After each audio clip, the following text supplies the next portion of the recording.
So I'm going to talk about 3D audio. So yeah. What is 3D audio? So first, 3D audio is like, so you talked about this a little bit. So it's like everything that makes you recognize where a sound is inside a space. So it's mainly used in VR and stuff. But so there is like a couple of components which I'm going to talk inside this presentation. So spatialization, which is briefly like how you can recognize where the sound is inside a space. Binaural audio, which I'm going to talk about. Point source and ambisonics, which are also like important techniques that you can use in 3D audio. So I'm going to talk about that and like these different techniques and how you can apply them.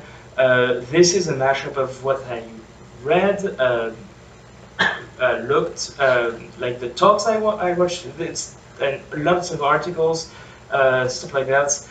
As well, I'm working currently on AR, so that's just a bit for the background. So first of all, like, what's the relevance of this? Like, why would we need actually like 3D audio when we have already audio that works? You know, like we have like MMOs and it's in 3D. And as you said, it's really important, especially for VR and AR. You can implement this inside a small game and a game in 2D, but it's especially relevant to AR and VR because audio is so important in these cases, and it's being recognized by all professionals. Even in big conventions like GDC and stuff, a lot of people that are not talking about audio would say, please be careful with audio. And so that's the relevance of it, because it immerses you. If you don't have 3D audio in your game in VR, it's going to cut you out of the game a lot. I mean, of course you will have an immersive experience, but it will not be as good as one where like you can close your eyes and know where the audio is coming from.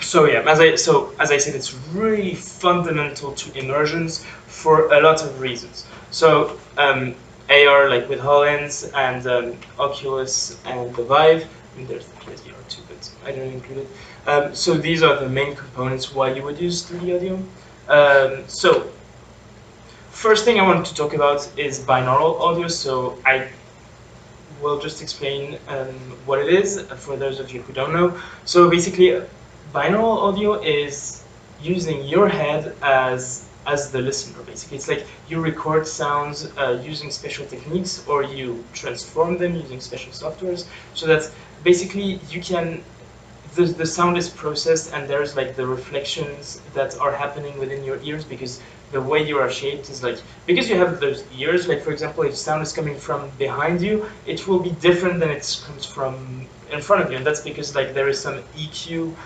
reflections and all sorts of things. It's just it's very global. So this is referenced as HRTF is like basically what is your head. So you can get personalized HRTFs to get better immersions, but usually there is a default one that comes with like a software that uses that. Oh, sorry. What does HRTF stand for? So HRTF is head-related transfer function. So it's like basically how the reflection will come when it comes to you, like how the sound comes to your ear. This is really like an overall thing. It's just like just so that you get it. So there is these things that exist to record binaural audio, which like look kind of funny. This one, so they're from 3DO, but there's like other websites. So this one is just like to record like binaural audio, like like when you're standing. And so basically it emulates your ears and you receive the audio. And if you listen to that, if you ever tried the barbers, like the head cuts, that's binaural audio, basically. For those of you who know that, there is like other experience that you can find on the web. And this is basically the same thing as this, except that it's used for 360. Basically, you can turn around and the sound will change. So that's great, but in VR and AR, you're moving, right? So if you're using this to record your audio, the problem is if I go one step here, the sound will not be exactly the same. It will be different. So this is one of the problems with like if you record everything using binaural mics, it's not really gonna work, especially because you want to have different. Eventually, you would like to have like different HRTFs for different people, because if you can get your personalized one, the immersion will be even greater. Yeah, so that's one thing. So then another important. There is ways to get binaural using softwares, and I think that's where we're going mostly, because then you can have HRTF, like the sounds, like the calculation being made for exactly your position in space and where you're like going at, and so then you can move around space, especially if you have the Viva, that sort of things. That will like with the headset, because you know like it gets like if you're moving up and down and like on the side. So this will like I think is a great solution. There is tons of ways to do that. I included a few of the plugins that I know work at the end of the presentation. There's tons of others, some that work only in DAW, some that are compatible with Unity and Wise. Point source audio is really important inside VR and 3D sound. It's basically, you know, point source audio is like the audio is coming from the source. So first thing that you have to take into account is mono. Like everything has to be mono. If you like any point source audio has to be mono, except for like very like different cases. But in general, like just think mono, because that's like if you have a sound, like think about it. Like when I'm talking in mono. I'm not talking in stereo, right? So this is really important, because that is the thing that is able to put the sound inside space. And then using binaural audio, you are able to pinpoint it really accurately inside the space.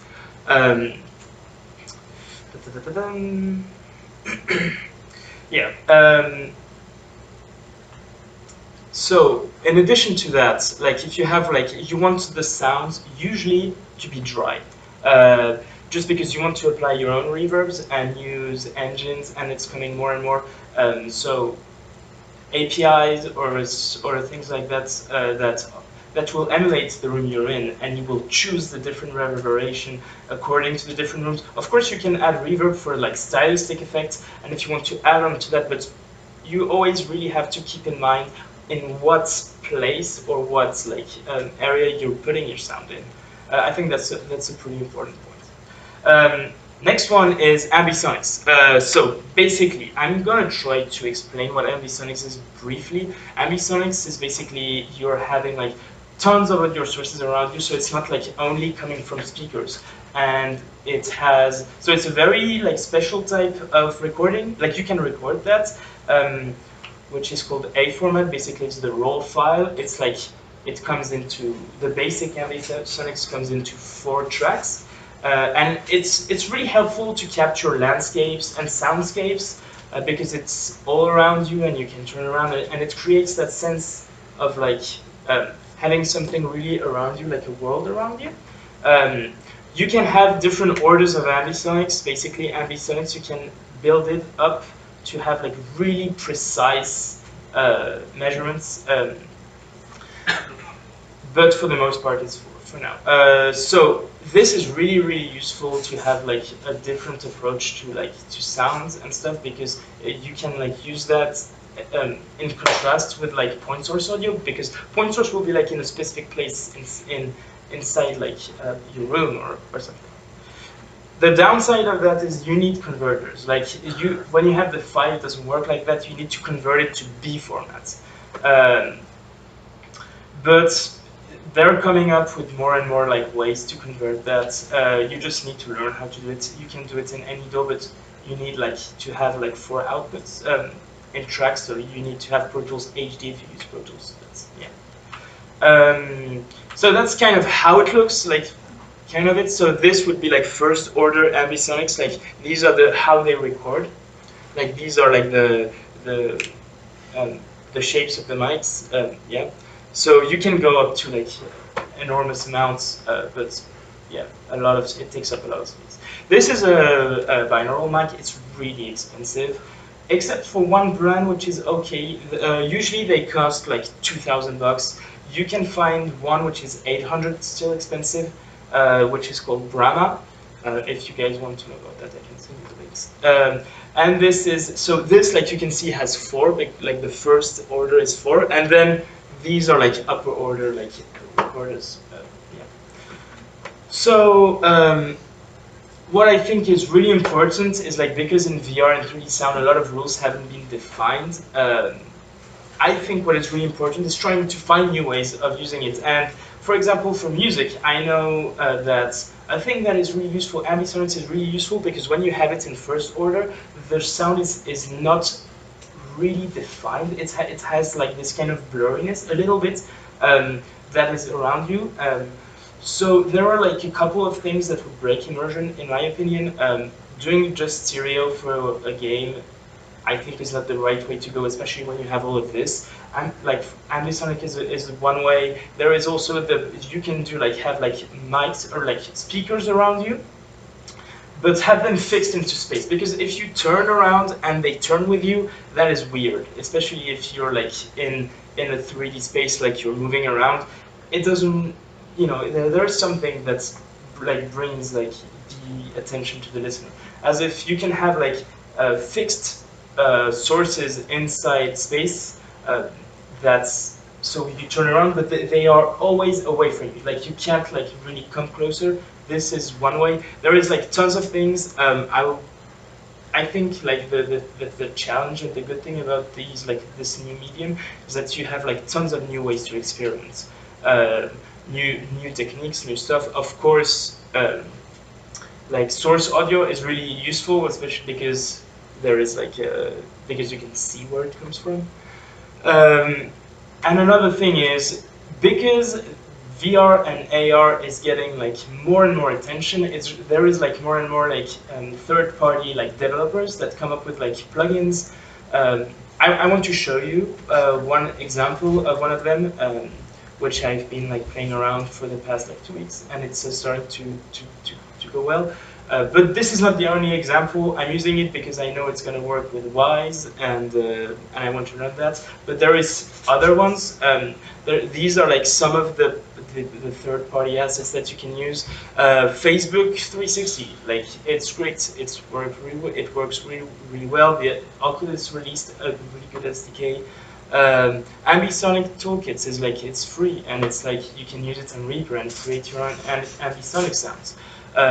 There is not a lot of documentation, I mean, especially on YouTube videos-wise, like tutorials,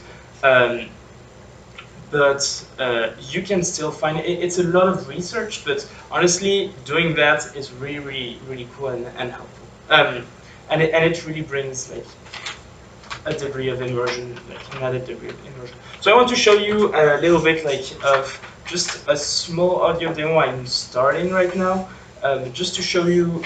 I didn't do and like put ambisonics yet, but just to show you how you can use like third party to bring that like more easily than having to code, like especially when it comes to room and like materials and reflections, which are things you want to have in your game.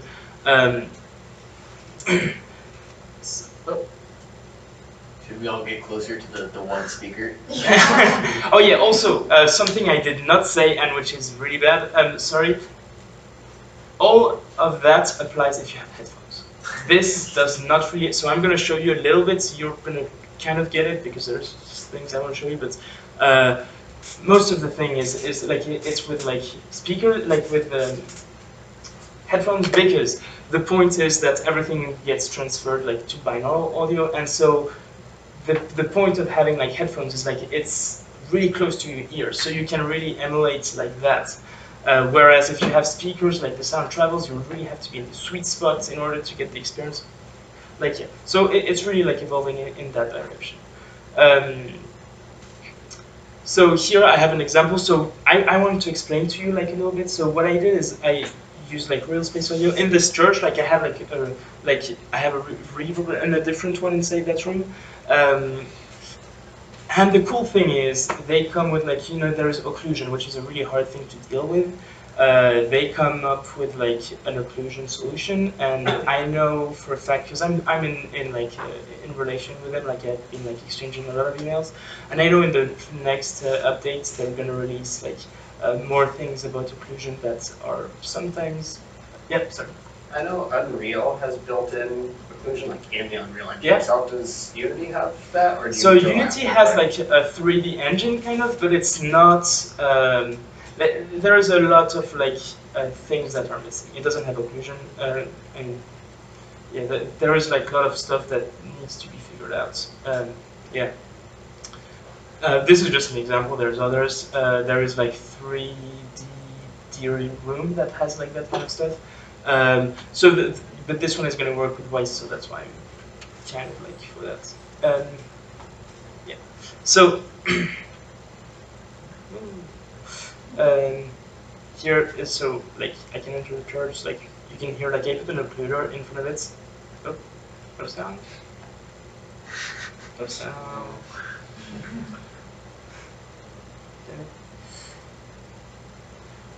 Right, make sure your Oh, yeah. output's the. Yeah, click on Yeah, the it's speaker, okay. you can just click This one. Authentic summary of a PS4 demo 2 years ago. Sorry. Yeah. Yeah. Alright, just takes it out. Here, like you can see. So,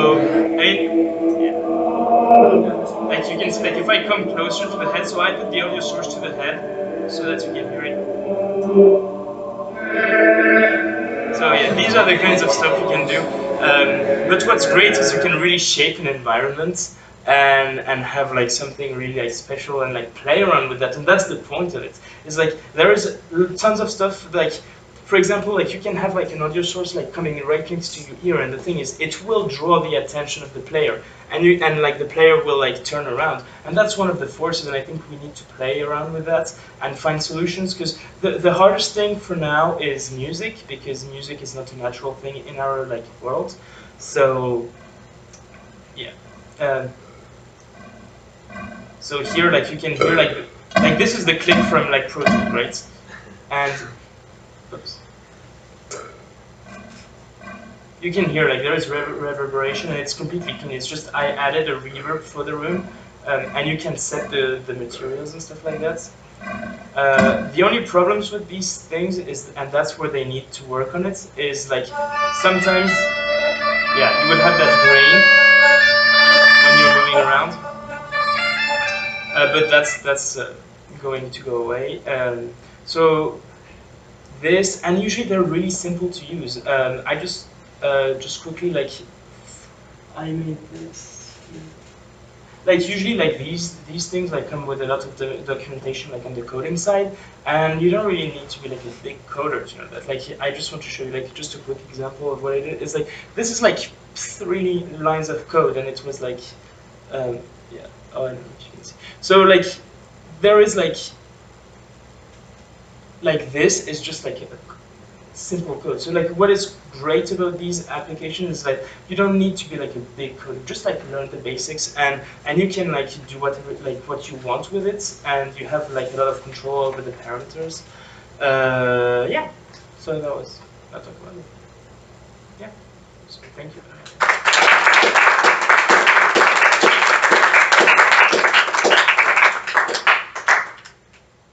Yeah. Do you have any questions? No. What was the occlusion? Oh, occlusion. So basically, it's like imagine you have a good example is like you have a door and you have a sound playing behind it.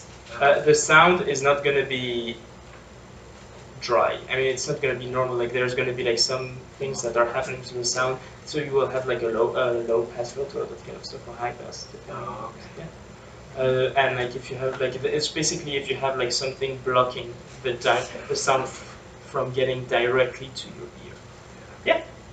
Yeah, there can be any level. You can go from simple to ridiculously sophisticated with occlusion. Like simple tests is you can like if you can draw or if you can't draw a direct ray between you and the source, then you'll add some sort of muffler, like a low-pass filter is a really simple one.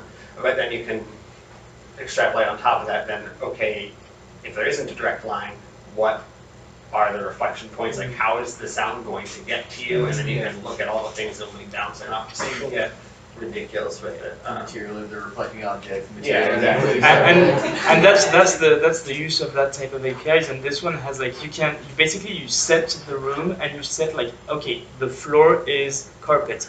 And if you know also the exact ratio of like a reflection, like you can put it in basically and custom your own room and stuff. And the good thing is it will calculate that for you, which is because you can do that using we were talking about that with you and Oscar and Joe, and like you can like do it like using you like send like rays and like calculate that. But sometimes when it's a lot, like when there is like a lot of like, if you want to get it like to a more higher level, it's just easy. I find it's more easier to let that on like engineers and stuff. But yeah, so yeah, that's just yeah. Thank you.